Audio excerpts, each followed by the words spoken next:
Hasard malencontreux du calendrier, la conférence de presse de François Hollande arrive au lendemain d'une énième mauvaise nouvelle pour l'Elysée, l'entrée officielle de la France en récession. La crise et le chômage seront à coup sûr au centre de son intervention, similaire à celle faite il y a 6 mois, presque jour pour jour. Même scénographie, 400 journalistes réunis dans la salle des fêtes de l'Elysée et même format, un propos liminaire suivi d'un jeu de questions-réponses. Une nouvelle fois, François Hollande va devoir faire preuve de pédagogie pour justifier ses efforts de consolidation budgétaire.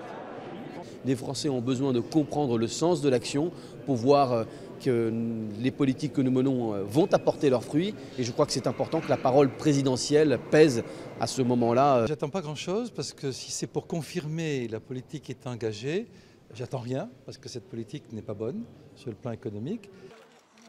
Un an exactement après sa prise de fonction, François Hollande espère enfin tirer des bénéfices des réformes structurelles sur la compétitivité ou le marché du travail. Or, presque tous les clignotants sont au rouge.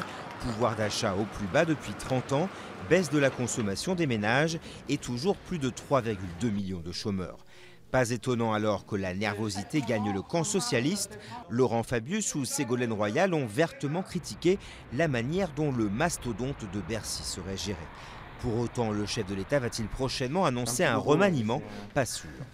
Ça serait aujourd'hui interprété peut-être davantage comme un aveu de faiblesse en fait, de la part de François Hollande.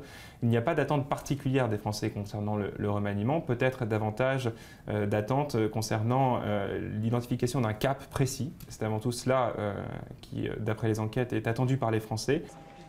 Des Français de plus en plus fâchés avec leur président, un récent sondage donne 74% de mécontents du jamais vu. Des Français qui semblent de plus en plus douter de la capacité présidentielle à faire face à un contexte exceptionnel, celui d'une crise économique durable.